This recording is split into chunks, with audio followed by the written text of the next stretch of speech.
Pemirsa, Anda kembali menyaksikan Kominfo Newsroom. Kepala BNN RI, Petrus Rehat Golose menyampaikan dukungan Komisi 3 DPR RI terhadap anggaran BNN tahun 2023 guna mendukung War on Drugs.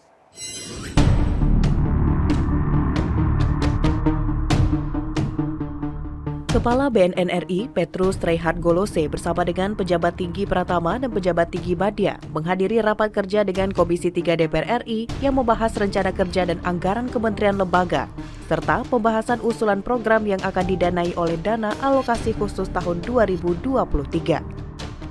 Pada tahun 2023, BNN RI mengajukan alokasi pagu anggaran sebesar Rp1.837.656.988.000. Jumlah ini mengalami peningkatan anggaran sebesar Rp36,5 biliar atau naik 2,02% dibanding anggaran tahun 2022.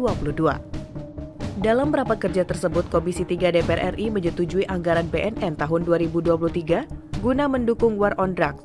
Selain itu, guna menurunkan angka penyalahgunaan narkoba, anggota DPR RI Arteria menyatakan pada petugas BNN untuk menembak mati para bandar narkoba. Pada kesempatan rapat sore hari ini sampai malam hari ini, saya melihat itu dukungan yang amat sangat luar biasa yang datang dari Komisi 3. Tentunya kita tahu bersama bahwa fokus daripada, kalau kami melihat atau saya tadi memperhatikan dari pertanyaan-pertanyaan yang tadi, bagaimana kita memfokuskan kepada rehabilitasi, dan itu sudah kita lakukan.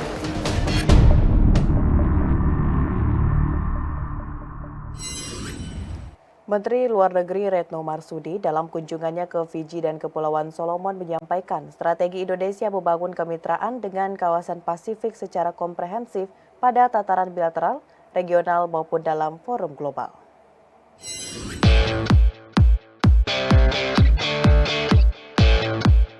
Menteri Luar Negeri Republik Indonesia Retno Marsudi dalam kunjungannya ke Fiji dan Kepulauan Solomon menyampaikan strategi Indonesia untuk membangun kemitraan dengan kawasan Pasifik secara komprehensif pada tataran bilateral, regional maupun dalam forum global. Menteri Retno menyampaikan bahwa sedikitnya terdapat 10 proyek kerjasama yang akan didorong Indonesia selama presidensi G20 tahun ini, yakni meliputi sektor energi, perubahan iklim, kelautan, mitigasi bencana, dan pendanaan terkait dengan kepentingan negara kepulauan kecil. Dalam pertemuannya tersebut, Menlu juga menegaskan kembali terkait komitmen Indonesia dan Pacific Island Forum untuk memperkuat kerjasama khususnya dalam isu kelautan. Dan pada saat keketuaan Indonesia di tahun 2023 nanti, saya juga telah menyampaikan rencana Indonesia untuk lebih mendekatkan hubungan ASEAN dengan Pacific Island Forum atau PIF. Tadi saya lupa menyebutkan hasil pertemuan saya dengan PIF selama berada di Fiji, yang antara lain menegaskan komitmen Indonesia dan PIF untuk memperkuat kerjasama, terutama isu-isu yang terkait dengan ocean.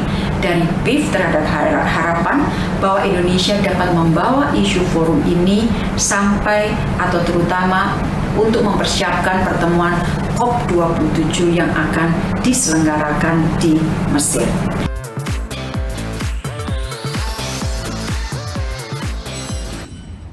Menteri Perhubungan Budi Karya Sumadi menjelaskan proses panjang di balik pengakuan ruang udara Natuna dan Kepulauan Riau dari Singapura. Kembalinya ruang udara Indonesia terjadi setelah Presiden Joko Widodo resmi menandatangani Peraturan Presiden Pengesahan Flight Information Region Indonesia Singapura. Menteri Perhubungan Budi Karya Sumadi menjelaskan proses panjang di balik pengakuan ruang udara Natuna dan Kepulauan Riau dari Singapura. Menteri Budi Karya Sumadi mengatakan dalam prosesnya terjadi 60 kali pertemuan teknis antara perwakilan Indonesia dengan Singapura sebelum pengakuan FIR tercapai. Pengakuan FIR tidak hanya dibahas dengan Singapura. Sebelumnya Indonesia juga telah berdiskusi dengan perwakilan Malaysia. Namun demikian, FIR Indonesia dan Malaysia terikat perjanjian 1983 tentang pemberian koridor laut dan ruang udara Malaysia Timur dan Barat. Kembalinya ruang udara Natuna dan Kepulauan Riau terjadi setelah Presiden Joko Widodo menandatangani Peraturan Presiden Pengesahan Perjanjian Flight Information Region Indonesia Singapura, yakni pada Kamis tanggal 8 September 2022. Kembalinya ruang udara Natuna dan Kepri merupakan pengakuan internasional terhadap ruang udara Indonesia.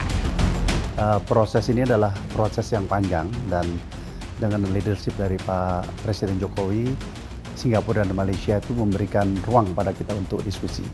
Dan diskusi kita lakukan lebih dari 60 kali dan diskusi itu bicara mengenai teknis. Kesepakatan ini juga kita lakukan tripartit, Indonesia-Malaysia, Indonesia-Singapura, dan kita juga lakukan tripartit sehingga semua kesepakatan ini didasarkan pada suatu kesepakatan. Setelah Pak Presiden menandatangani PP, maka ini akan berlaku dan ini memang dinanti oleh semua pihak dan kesempatan kita untuk mengelola wilayah di wilayah sendiri ini akan terjadi.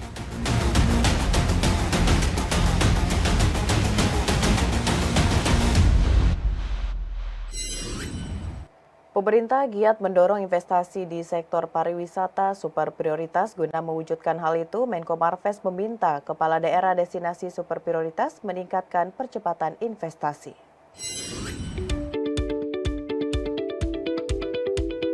Pihak pemerintah terus melakukan optimalisasi pembangunan pada sektor pariwisata, terutama terhadap aksesibilitas, amenitas, serta atraksi sumber dana yang dihasilkan dari investasi dalam negeri maupun luar negeri untuk mengoptimalkan pengembangan 5 destinasi pariwisata super prioritas. Adapun kelima destinasi pariwisata super prioritas tersebut meliputi Danau Toba di Sumatera Utara, Borobudur di Jawa Tengah, Mandalika, Nusa Tenggara Barat, Labuan Bajo, Nusa Tenggara Timur, dan Likupang, Sulawesi Utara. Menteri Koordinator Bidang Kemaritiman dan Investasi Luhut Binsar Panjaitan meminta agar ada kolaborasi Menteri Investasi atau Kepala BKPM dengan Kepala Daerah untuk mendukung penuh pengembangan 5 DPSP tersebut dengan memfasilitasi percepatan investasi, meningkatkan promosi investasi, dan memberikan insentif bagi para investor yang akan masuk.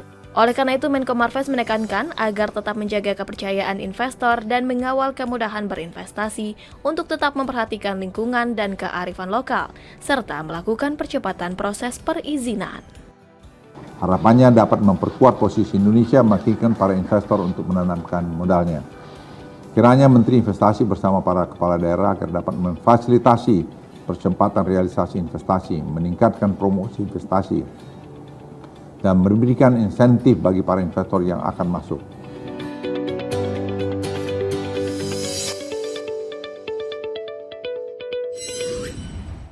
Pemirsa, usai jeda kami akan segera kembali mengenai informasi RUU Perlindungan Data Pribadi yang akan hadir sesaat lagi.